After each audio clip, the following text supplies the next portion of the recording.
दोस्तों, इकरा हसन को किसी ने मुल्ली कह दिया तो इकरा हसन रो रही हैं, बेबस हो गई हैं। लेकिन इकरा हसन से मेरा एक सवाल है, 1.5 साल आपको सांसद बने हुए हो गया। कैराना से जो हिंदुओं का पलायन हुआ था, जिसमें आपके पिता उस समय मौजूदा सांसद थे, उन कैराना हिंदुओं के लिए आपकी आंखों में कभी आंसू नहीं आया इकरा हसन? क्यों आपके भाई नाहिद हसन के ख़िलाफ़ आपको बोलने में इतना एतराज़ होता है? जो आप कह रही हैं कि मेरे खिलाफ़ हमारे बातें बोली गई, क्यों नाहिद हसन की बातों को आप भूल जाती हैं, जिन्होंने कहा था मायावती और मोदी दोनों की शादी नहीं हुई है? मायावती 3 बार मोदी की गोद में बैठ चुकी हैं। 3 बार मोदी की गोदी में बैठ गई, और ये भी मैं बोलूं कि मोदी भी कवारा है और मायावती भी कवारा है।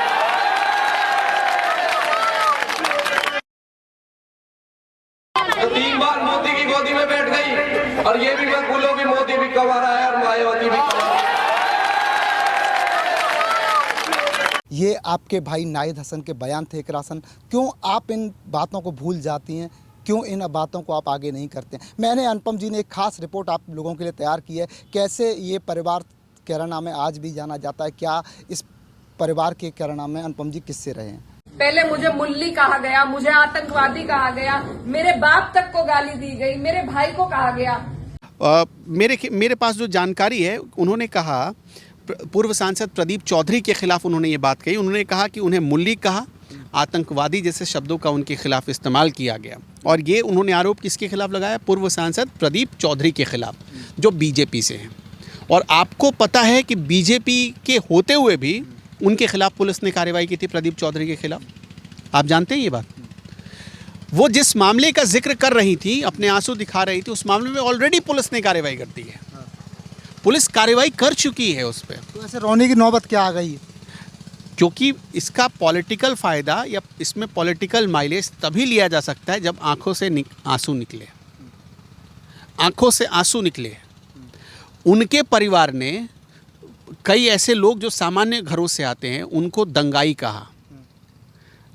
उस समय नहीं बोली इकरा हसन। और तो और छोड़िए, आज़म खान के खिलाफ इकरा हसन को कभी बोलते हुए आपने सुना? आज़म खान के लिए बोलते हुए सुना? लेकिन इकरा हसन, अच्छा, अच्छी बात है, वो एक एडुकेटेड सांसद हैं, और वो चूंकि एडुकेटेड सांसद हैं तो इस नाते उन्होंने संसद में इस बात का परिचय भी दिया उस वक्त जब उन्होंने एक स्कूल की मांग की। और वो मांग किसके लिए की थी? हिंदुओं के लिए की थी। मंदिर की मांग, मंदिर के सौंदर्यीकरण की मांग की थी, वो हिंदुओं के लिए की थी। इस बात पर हिंदू भी बड़े खुश हो गए।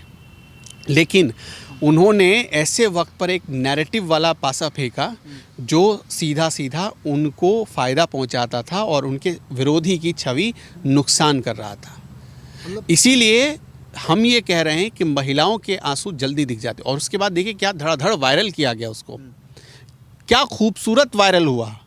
उस चीज़ को इतना, मतलब पहले से प्लान जैसे किया गया था, बहुत प्लानिंग के साथ उसको वायरल किया गया ताकि लोगों को लगे कि अरे भाई ये तो कल की ही घटना है। नहीं, कल की घटना नहीं है ये। लेकिन इसको दिखाया ऐसा गया जैसे पता चला कि इकरा हसन ऐसे रो रही थी जैसे उनके साथ अभी अभी हुआ हो। अनुपम जी ने बताया कि इकरा हसन की कहानी, विक्टिम कार्ड खेलना कैसे आता है। अनुपम जी, दर्शकों को वो भी जान लेना ज़रूरी है, जो परिवार आज ये रो रहा है, इनके जो घड़ियाली आंसू इकरा हसन के कैमरे पर दिखा रही हैं, वो भी सच क्यों जनता को छुपाया जा रहा है कि इनके जो भाई, इन्हीं के परिवार के सगे भाई नाहिद हसन बड़े मंच से बयान देते हैं, कहते हैं कि मोदी और मायावती दोनों को बारे हैं। ये वीडियो भी हम दर्शकों को सुनवा देते हैं।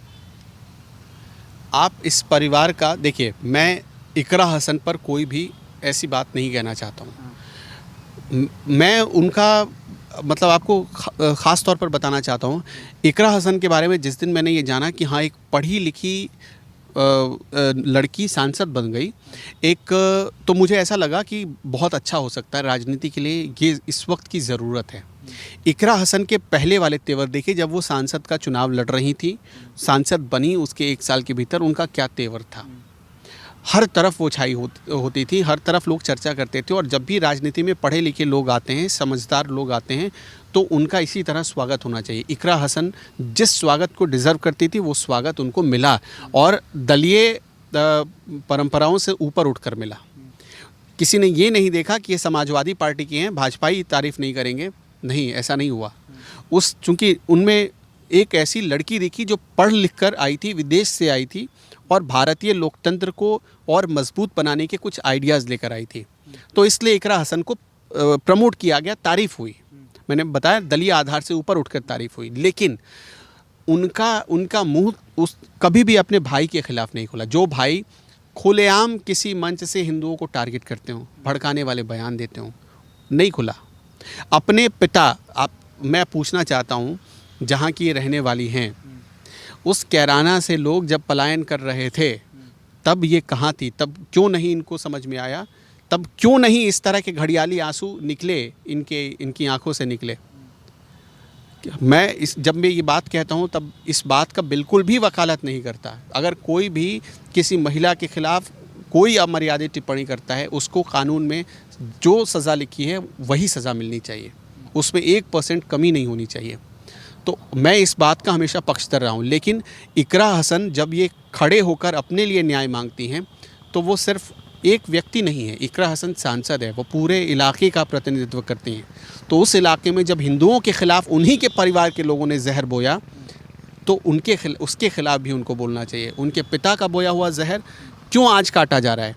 अपने पिता का विरोध करे वो, अपने भाई का विरोध करे वो, और जिस दिन उन्होंने ऐसा कर दिया सचमुच ये माना जाएगा कि इकरा हसन एक मिसाल पेश कर रही हैं, और उसी दिन माना जाएगा कि इकरा हसन के आंसू घड़ियाली आंसू नहीं थे। घड़ियालू आंसू नहीं थे। नाहिद हसन, इनके पिताजी वहाँ लगातार रहे, अब इकरा हसन उस विरासत को चला रही हैं।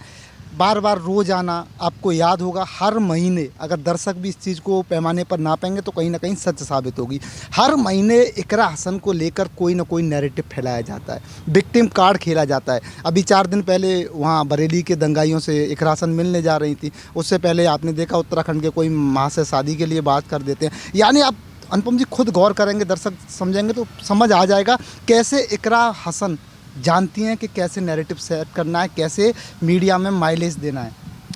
बिल्कुल जानती हैं, और इस चीज़ को वो एक टूल बनाकर इस्तेमाल भी करती आई हैं, हमेशा इस्तेमाल करती आई हैं।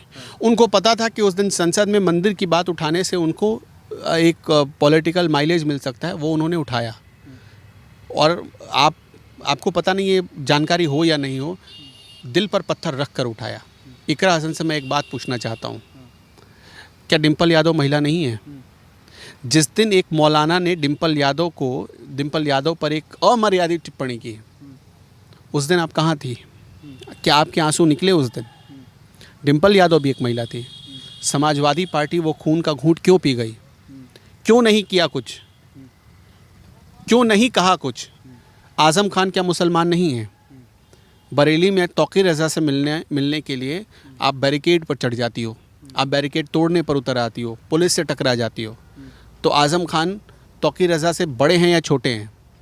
मैं इकरा हसन से ये पूछना चाहता हूँ।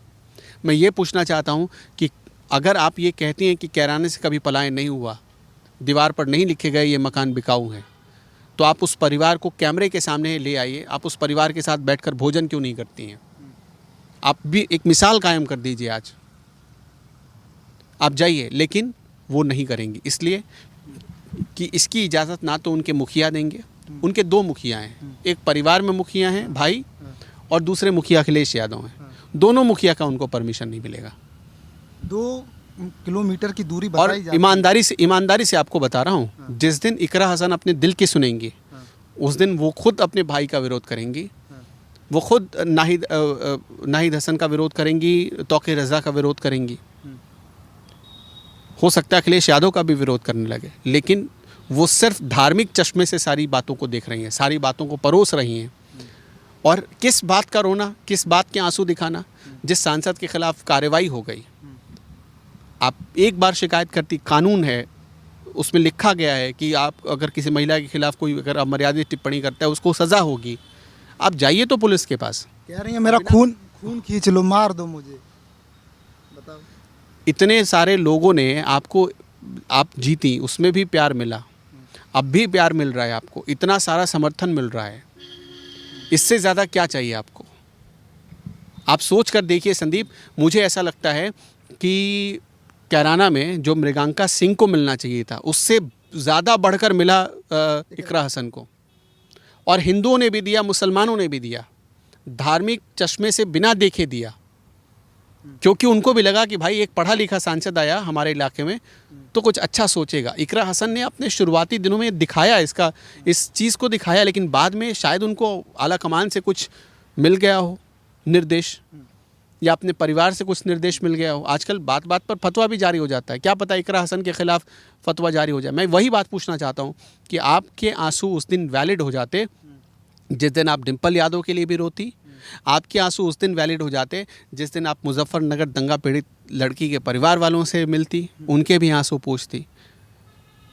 बहुत सारी चीज़ें हैं, बहुत सारी बातें हैं। इकरा हसन, देखिए मेरा यही मानना है कि वो इस बात पर राजनीति करना चाहती हैं, अपने आंसुओं को आधार बनाकर राजनीति करना चाहती हैं, जो ना तो उनके लिए सही है, ना उनकी पार्टी के लिए सही है, ना ही उत्तर प्रदेश के लिए।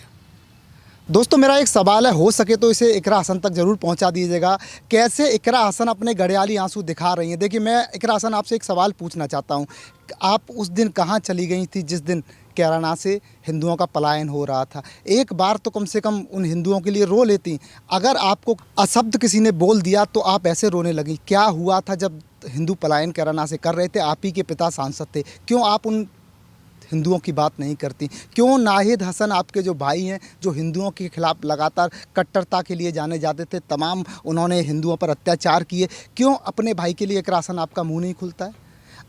हमने एक खबर की शुरुआत की, कहा कि देश के लोगों को, अनुपम जी, महिलाओं के आंसू दिख जाते हैं, दिखने भी चाहिए। महिला देश का आईना है, समाज का आईना है, दिखने भी चाहिए, हम भी मानते हैं। अगर अनुपम जी इस तरह के इकरा हसन घड़ियाली आंसू बहाएंगी, विक्टिम कार्ड खेलेंगी, तो हम लोग भी सवाल पूछेंगे।